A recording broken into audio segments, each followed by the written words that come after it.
Chers amis de la chronique politique de Guillaume Soro TV, je vous salue. C'est avec plaisir que je vous adresse en ce lundi 3 avril mon analyse sur la politique de civilisation déployée par le président de l'Assemblée nationale de Côte d'Ivoire à l'occasion de son discours inaugural du 3 avril 2017 pour la nouvelle session de l'année parlementaire ivoirienne. Évidemment, vous aurez tous suivi ce discours, en direct pour certains à partir des réseaux sociaux et en différé pour d'autres, soit sous la version radio-télévisée, soit sous la version écrite. Mais je voudrais en particulier ici revenir sur 4 idées fondamentales du discours que le président Guillaume Soro a tenu ce jour même à l'hémicycle du Palais de l'Assemblée nationale à Abidjan. Il me semble qu'il faut insister sur ces axes pour pleinement s'imprégner de la profondeur de la symbolique qu'il a manifestée aujourd'hui. Alors, le premier axe, c'est l'effort que le président de l'Assemblée nationale de Côte d'Ivoire fait de comprendre la situation de la Côte d'Ivoire dans le monde, notamment en rapport avec la question de la mondialisation.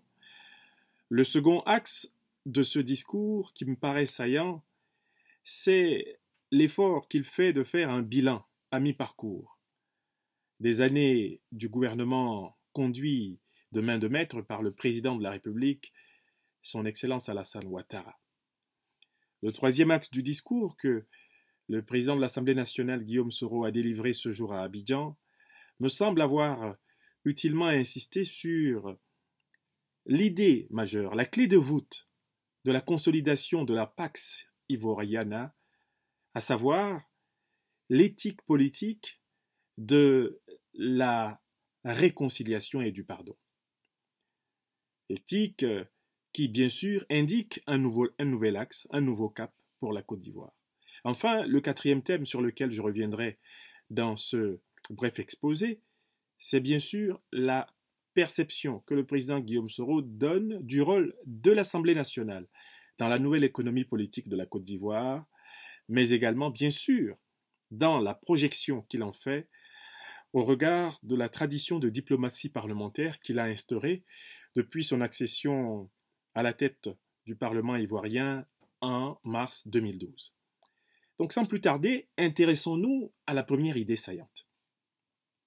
Guillaume Soro nous parle de la perception de la mondialisation. Il écarte d'emblée 2 fausses interprétations de la mondialisation. La première fausse interprétation de la mondialisation, c'est celle qui consiste à dire que le repli identitaire qu'on observe dans un certain nombre de pays du monde, aux États-Unis, en Europe, notamment peut-être en France, en Autriche, le fait que les idées conservatrices, par exemple en Grande-Bretagne, aient de nouveau du pouvoir, est interprété comme le refus des peuples d'entrer dans l'économie mondialisée.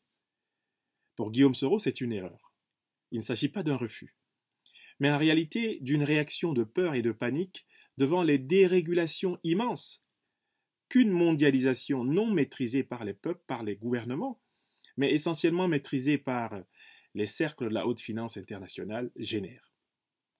La deuxième fausse interprétation de la mondialisation, que Guillaume Soro remet en cause de manière subtile dans son discours du 3 avril à Abidjan, c'est l'idée d'une mondialisation qui serait littéralement, en quelque sorte, une machine naturelle à partager des richesses, en vertu du sacro-saint principe du néolibéralisme et du capitalisme, à savoir celui de la main invisible du marché, théorisé par Adam Smith, et qui serait ainsi en quelque sorte capable d'assurer l'équilibre entre l'offre et la demande. Guillaume Soro souligne le fait que seule une mondialisation pensée, une mondialisation assumée, une mondialisation non seulement théorisée, mais également pratiquée avec mesure, avec maîtrise, avec vision, seule une telle mondialisation est de nature à conduire les peuples africains dans l'économie monde sans heurts ni anicroche.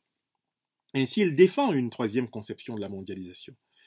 Une mondialisation pensée autrement qu'à partir de l'émotion de la peur, mais à partir du désir d'avenir, de la volonté de construire un autre rapport à, à la richesse, un autre rapport à la diversité communautaire du monde, un autre rapport à la redistribution. Question fondamentale, bien sûr, pour cette époque. Ainsi, Guillaume Soro est pour une mondialisation du partage, de l'émulation, du développement, du copartenariat, non pas pour une mondialisation du clivage, une mondialisation de la confiscation, une mondialisation du cynisme, une mondialisation de la dérégulation complètement échevelée. Deuxième thème. Guillaume Soro aborde ensuite le regard qu'il peut poser en tant que parlementaire au cœur, bien sûr, du régime du président de la République Alassane Ouattara sur le bilan.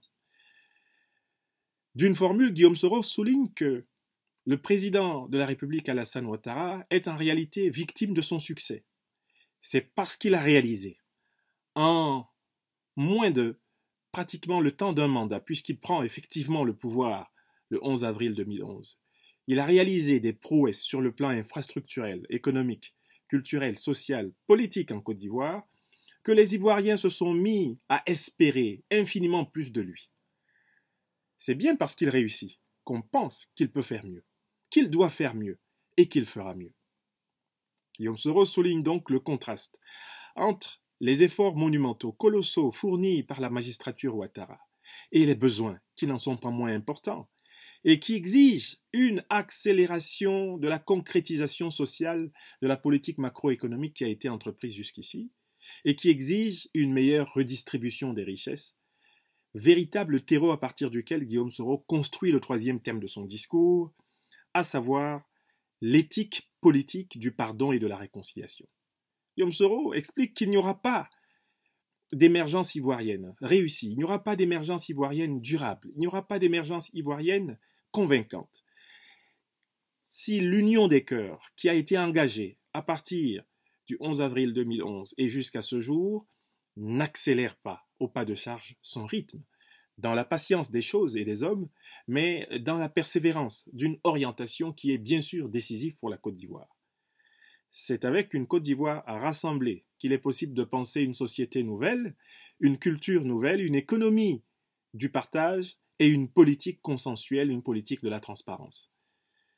Guillaume Soro, dans ce discours, invite fortement ceux qui, dans une espèce d'autisme, de surdité, envers l'appel des vrais enfants de la patrie et de tous ceux qui aiment véritablement ce que la Côte d'Ivoire est comme terre universelle de l'humanité, eh bien, tous ceux qui n'entendent pas l'appel au pardon qui a été formulé par l'essentiel, voire la majorité des forces vives de ce pays, sont appelés par Guillaume Soro à reprendre pied, à reprendre langue avec leurs frères et à participer pleinement au jeu politique. Le pardon n'est pas un acte de lâcheté, c'est le courage de renouer le lien social qu'on a, d'une manière ou d'une autre, contribué à dénouer. Le pardon ainsi accordé n'est pas un acte de faiblesse, il n'est pas un acte en quelque sorte de caution morale à l'injustice, il est au contraire un acte de récréation de l'ordre social, de renouvellement de la relation humaine. Il est un acte de réenracinement de l'espérance.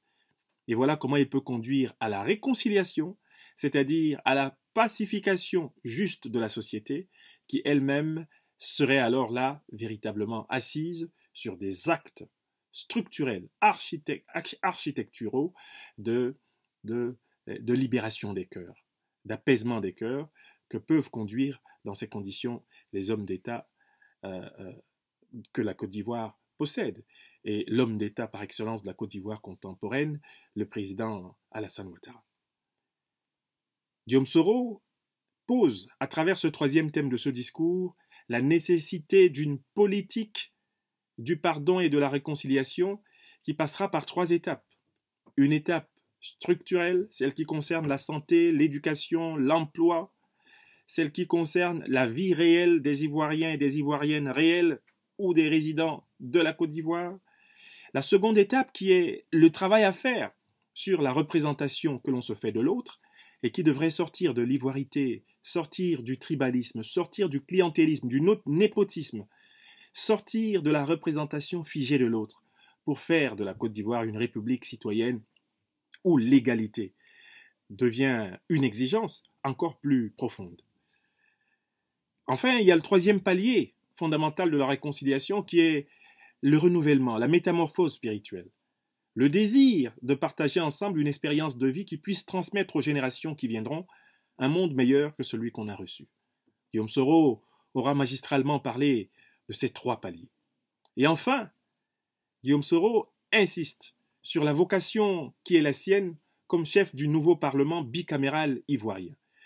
Vocation à faire de ce Parlement le lieu où, dans sa diversité, malgré la diversité des idéologies culturelles, politiques, des conceptions religieuses, malgré la diversité des groupements politiques, il faudrait que l'Assemblée nationale soit résolument la maison du peuple de Côte d'Ivoire, c'est-à-dire la maison où le débat peut se poursuivre dans la sérénité, parce qu'il y a un consensus sur un minimum de principes du vivre ensemble, grâce auquel la République dure pendant que les hommes passent.